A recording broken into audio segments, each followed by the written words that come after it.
that Iran does not ever get nuclear weapons.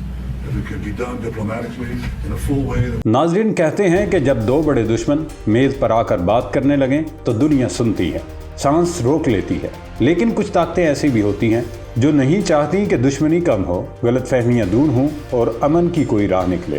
اس وقت پوری دنیا میں سب سے ہاٹ ٹاپک امریکہ ایران مذاکرات ہیں، جو ہر گلی گلی، ہر گھر، ہر محلے، چائے خانے، ڈرائنگ روم سے لے کر پاور کوریڈورز تک زیر بحث ہے۔ لیکن ایک ملک ہے جو ہر قدم پر ان مذاکرات میں نہ صرف رکاوٹیں ڈال رہا ہے، روڑے اٹکا رہا ہے، بلکہ اس بات چیت کو سبوتاژ کرنے کی کوشش میں مصروف ہے، اور اس ملک کا نام ہے اسرائیل۔ So I want to say a few words about Iran. I am committed to preventing Iran from acquiring nuclear weapons. I will not give this up. I will not ease up. I will not retreat. Not even a millimeter. اب ذہن میں سوال پیدا ہوتا ہے کہ آخر اسرائیل کیوں ان مذاکرات کو سبوتاژ کرنا چاہ رہا ہے، یا وہ کیوں چاہتا ہے کہ امریکہ اور ایران کے درمیان نتیجہ خیز مذاکرات نہ ہوں۔ تو اس ویڈیو میں ہم اس پر تفصیلی ڈسکشن کریں گے۔ دوستو، ایران اور امریکہ کے درمیان تعلقات برسوں سے کشیدہ ہے۔ ایران کا ایٹمی پروگرام، پابندیاں، خلیجی کشیدگی، مشرق وسطیٰ میں پراکسی وار سمیت یہ لسٹ بہت ہی زیادہ لمبی اور طویل ہے۔ لیکن وقفے سے ان دونوں ملکوں میں مذاکرات بھی ہوتے رہے ہیں، اور تاریخ گواہ ہے کہ جب بھی امریکہ اور ایران میں مذاکرات کی کوئی امید پیدا ہوتی ہے، اسرائیل فوراً متحرک ہو جاتا ہے۔ اسرائیل کی جانب سے ہمیشہ ایران کو اپنے وجود اور سالمیت کے لیے خطرہ قرار دیا گیا ہے۔ اسرائیل کو معلوم ہے کہ گریٹر اسرائیل کی راہ میں سب سے بڑی رکاوٹ اور خطرہ اگر کوئی ہے تو وہ ایران اور اس کا نیوکلیئر پروگرام ہے۔ تل ابیب کا موقف ہے کہ اگر ایران ایٹمی طاقت بنا تو نہ صرف اسرائیل بلکہ پورے مشرق وسطیٰ کا توازن بگڑ جائے گا۔ اسی لیے اسرائیل چاہتا ہے کہ ایران پر سیاسی، معاشی، سفارتی دباؤ برقرار رہے۔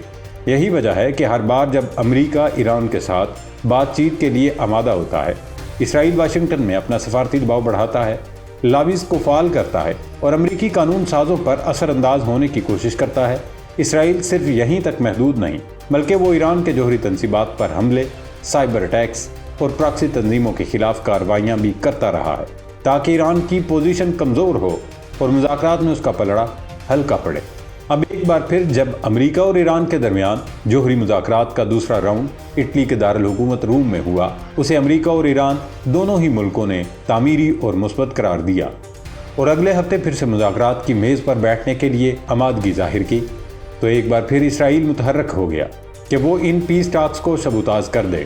اسرائیلی میڈیا نے دعویٰ کیا ہے کہ روم میں ہونے والے مذاکرات میں امریکی صدر ڈونلڈ ٹرمپ کے نمائندہ خصوصی برائے مشرق وسطیٰ اسٹیو وٹکوف نے ایرانی قیادت پر دوبارہ واضح کر دیا کہ ان کے پاس مذاکرات کے ذریعے جوہری معاہدہ کرنے کے علاوہ دوسرا کوئی آپشن نہیں، کیونکہ اگر مذاکرات کامیاب نہیں ہوئے تو پھر فوجی ایکشن ہوگا۔